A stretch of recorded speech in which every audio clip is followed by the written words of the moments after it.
Welcome to Heaven Awaits. My name is Leigh, and I narrate the near-death experiences of those who have died and have seen the other side. These videos are meant to bring hope to a sometimes hopeless world. If you enjoy these videos, please consider hitting the thumbs up, subscribe, and bell icons to be notified of new content. Doing so is free, and it does help the channel grow. Get comfortable, grab a cup of coffee or tea, and let's dive into today's experience. I used to be the kind of person who said things like, "I just need to unplug." I had all of the books on how to slow down and all of the meditation apps. I would go to a yoga retreat, and I would be the person standing in my room at the yoga retreat checking my email and just sending one last email and one more phone call before racing down the hall so I could relax. In summer 2019, we were in Vermont getting ready for some relaxation of that style because it was about to be August and it was about to be a vacation. We'd rented a house in Vermont for the month. But before we could get to all of that relaxing, we first had to pick my daughter up from sleepaway camp. So we spent the morning watching 10-year-old girls cantering, posting, and doing horse-related activities. Then we packed up the bag, threw it in the car, and talked about where we wanted to go for lunch. Do we want to go to the diner or the burger place? I don't remember which one we chose because the next thing that I know, I am being woken up repeatedly by doctors who insist on telling me this story that I'm sure is wrong. They wake me up and they say, "You were in a car accident and you are in Dartmouth Hitchcock Hospital in Hanover, New Hampshire." Wrong. I started the day in Vermont. If I crossed a river to a different state, wouldn't I know it? And then they say, "There was a motorcycle that was on the road. A pickup truck tried to pass it and it hit you head on at 70 miles an hour. They didn't see you coming. They were going up a hill. Your husband has broken his leg. Your son's collarbone is shattered.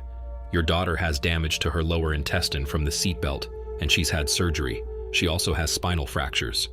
And they tell me I've also had surgery. So I lift my hospital gown, and I see this angry red line and these industrial-sized staples running down my torso, so I know they're right. And then they say, "And you got your bell rung."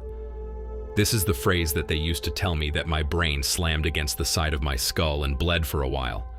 The bleeding has stopped, but I have what's called traumatic brain injury. I'm acutely aware in the hospital that I have no idea what's happening. I can't keep together a linear narrative about the accident. I keep asking, "What happened?" And "When did that happen?" And "Who did what?" And "What was with the motorcycle and there was a pickup truck?" And "I don't understand what happened." And my husband is telling me for like the 1,000th time who has what injuries. I can't keep any of the injuries straight. I can't remember what happened to our son and who has a broken collarbone. I have no idea what's happening. My brain feels sluggish and walled off, and I can't access anything before the accident. Eventually, we get discharged. We are in the Airbnb in Vermont having what was supposed to be a vacation, and now is something entirely different. My husband is cooking and says to me, "Will you hand me the Parmesan?" So I open the fridge and I look and I look and I shrug and I say to him, "I can't find the Parmesan," and I close the fridge. My son opens the fridge and pulls out a block of Parmesan and he hands it to my husband. Sometimes you just can't find the Parmesan? Turns out no. When I roll into occupational therapy a bit later, we do a test that confirms that I have trouble scanning a field for visual objects. She says, "We're going to work on it." So I'm like, "Okay, that's good. We're going to work on it." And she pulls out a deck of cards and says, "We're going to play a game." I'm like, "Oh boy, a game. Great." She says the game is she's going to turn over one card, and then she's going to turn over another card, and I have to say the color and the suit and the number of the previous card. I am so bad at this game, I hate it. I want to physically reach into my skull and remove my brain and throw it against the wall. I am furious. I will never play this game again as long as I live. When we get back to New York, I notice that my brain is different. It used to race all the time, making plans and skipping from an article I want to research to a project I want to do at work, to whether my kids are happy and in the right after-school programs to like where are we going for MLK weekend. Now it does none of that. It's really quiet, which I find highly suspicious but also kind of soothing. When we get back to New York, I'm taking the subway to a lot of doctor's appointments. There are endless doctor's appointments for everybody in the family. And I notice that when I get on the subway, I just sit. I don't take out my phone. I don't take out a book. I don't listen to music. I just sit on the subway, and I'm just a person riding the subway. I welcome the quiet, but I'm not so sure.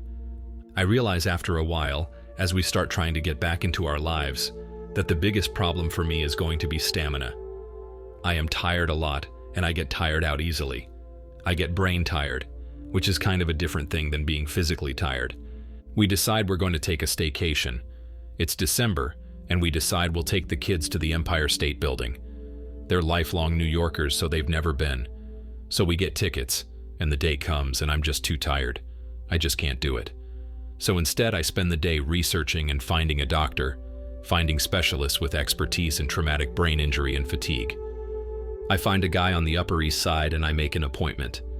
I go see him, and I say to him, "Will I ever be able to have the life that I thought I was going to have?" I work at a think tank.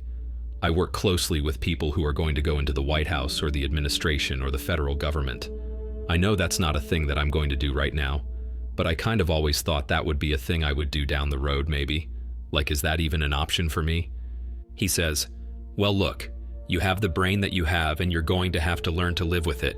But," and then he tells me the story about a patient of his who is a high-powered fancy lawyer at some high-powered fancy law place, and she has a traumatic brain injury, and she just takes a nap under her desk every day, and she's fine. So I picture this woman in her fancy designer lawyer suit curling up on the floor of the office under her desk with the paper shavings and like Cheez-It dust, and I just know at that moment that that is not the life that I want to have. After that appointment, I think about what he said about living with the brain that I have, and I start to make some changes. The first thing that I do is stop multitasking. Did you know that you can just listen to the radio? Like, that is an activity unto itself. I used to listen to the radio while doing dishes and the crossword puzzle and knitting a sweater. You don't have to do any of that. You can just listen to the radio. So I experiment with taking a walk in Prospect Park near where we live, and I walk without headphones. Total silence. I'm just in the park and I see the kids playing flag football, and I'm listening to the sound of football and heavy breathing as runners are passing me on the park loop. And I smell the moldering leaves under the wet winter snow, and it's kind of amazing. So I try the new me out at this book launch event. I have a bunch of friends who are going to a book launch. A book launch has two parts to it. There is always the book talk part, and then there's the drinking and socializing part. I say to my friends, I know that I'm going to have energy for the book talk part, and I am not going to have energy for the drinking and socializing part, so I'm going to leave before that. And it's entirely possible that I never had the energy for the drinking and socializing part. Like, as an introvert, it's not exactly my idea, but now I have this great excuse. So the book launch comes and I do the reading part, and then the drinking part and socializing part comes, and I'm like, okay, gotta go. You know, got the brain thing, see you later. And everyone's like, bye, good for you taking care of yourself. And the next day I get up and I have energy, and this is kind of a revelation.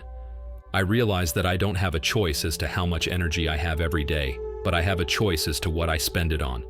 So I start cutting things out left and right. I start saying no to work stuff.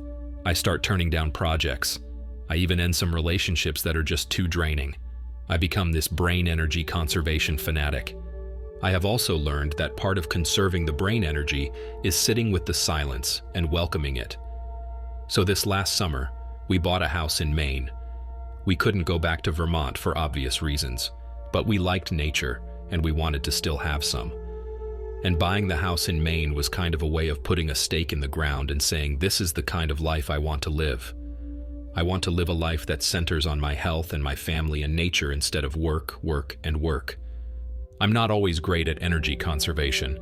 Sometimes I slip up and I do too much, and then I pay the price the next day or the next week, or sometimes even the next month. I'm still learning, but I have learned that part of conserving my brain energy means that when I say, I just need to unplug, I have to listen to myself. I have to do it. What that looks like for me is doing 0 to 1 thing at a time and sitting in the silence and welcoming it. And I have come to a point where I relish it. I relish the silence because I know that it means I'll have the energy to get up and do it all again tomorrow. As each day goes by, I remember what happened the time after my accident. I remember feeling like I was being enveloped in perfect bliss. I remember who I think was a long-forgotten relative grabbing my hand and leading me on my way. I remember coming to a stop and being told it isn't my time and that I should go back. I write down stuff as I remember it. Sadly, I will never be the same. The injuries to my brain are too severe, and I know that a lot of people will say that this was caused by DMT. Honestly, they may be right. Perhaps it was all imagined. I'd like to think that it wasn't, though. I will try to update this story as I remember. Bless you all. That does it for Hannah's experience. As always, let me know what you thought in the comments section below. Just remember to be respectful of one another's opinions. Even if you disagree, do so respectfully. Until the next video, be blessed.